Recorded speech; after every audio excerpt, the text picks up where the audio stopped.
मित्रों, आज हम एक ऐसे साधक के बारे में जानकारी देंगे जो सत्य घटना पर आधारित है। मध्य प्रदेश के होशंगाबाद ज़िले में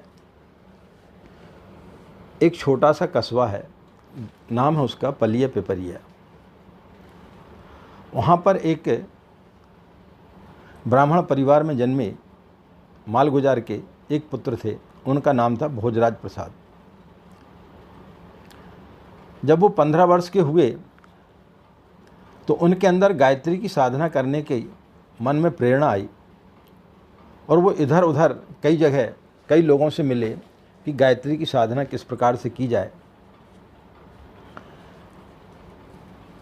लेकिन वो कहीं संतुष्ट नहीं हो पाते थे। एक बार वो मथुरा गए और वहाँ पर वो आचार्य पंडित श्री राम शर्मा से मिले और उन्होंने उनसे बहुत देर तक गायत्री के बारे में विचार विमर्श किया और फिर उन्होंने उनसे वहाँ पर मंत्र दीक्षा ली और उसके पश्चात उन्होंने अपने पूरे जीवन पर्यंत 84 वर्ष की उम्र तक वो जिंदा रहे। प्रतिदिन उनका नियम था, ब्रह्म मुहूर्त में 4 बजे सो कर के उठते थे। स्नान आदि करने के पश्चात में वो प्रत्येक दिन 33 माला का जाप करते थे।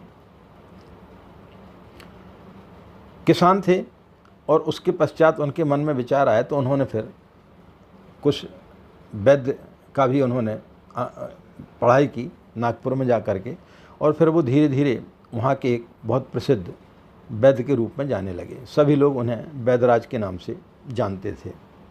गायत्री के उनके जीवन काल में कुछ इस प्रकार के चमत्कार हुए कि उन्होंने अपने जीवन में 25 ऐसे स्तनपात मरीजों को ठीक किया जिनको डॉक्टरों ने बिल्कुल ऊपर हाथ खड़े कर दिए थे कि हम ये बच नहीं सकते। लेकिन उन्होंने, आप मित्रों मानोगे नहीं, विटामिन बी कॉम्प्लेक्स का इंजेक्शन लगा कर के गायत्री मंत्र पढ़ते हुए उन्हें लगाया और वो व्यक्ति ठीक हो गए।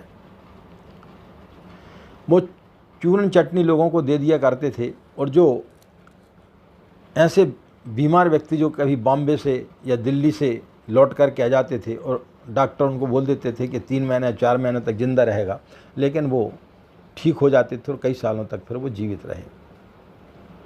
ऐसे अनेक लोगों को उन्होंने अपने जीवन में ठीक किया। उनका उद्देश्य यही रहता था। कभी कभी तो ऐसा होता था कि यदि कोई पेशेंट उनके पास में आता था और उसके पास में यदि धनराशि नहीं रहती थी तो वो अपने पास से उसको रुपए भी दे देते थे और फ्री में उसका इलाज करते थे। आधे से ज़्यादा गांव का इलाज तो वो फ्री में ही किया करते थे।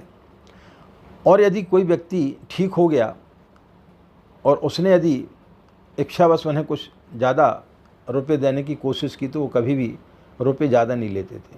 भाई मेरा 3 रुपया खर्च हुआ है, मैं 3 रुपये से ज़्यादा नहीं लूँगा। संघर्षों के बाद भी कभी किसी प्रकार की कोई कमी महसूस नहीं की। और अंतिम समय में वो पूज्य गुरुदेव की किताब ही पढ़ रहे थे। एक पेशेंट को देखा, उसके जाने के बाद में गर्मी का महीना था, उनकी पत्नी ने उनको कहीं भेज दिया कि आप चले जाओ, और पंडित से पूछा कि भाई आज 11 है क्या, कन्फर्म बताइए। बोले हाँ। और दोपहर का करीब 3 सवा 3 बजा था। वो पेशेंट जैसे ही गया वो कुर्सी पर इस प्रकार से बैठे हुए थे आंख बंद करके। थोड़ी देर के बाद में दूसरा पेशेंट आया, बातचीत करते जा रहा था।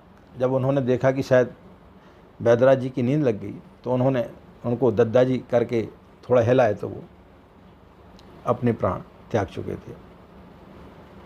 तो उन्होंने अपनी मृत्यु का समय भी निर्धारित कर लिया। तो सुबह से ही उन्होंने डिक्लेयर कर दिया था इस प्रकार से कि भाई आज 11 है क्या।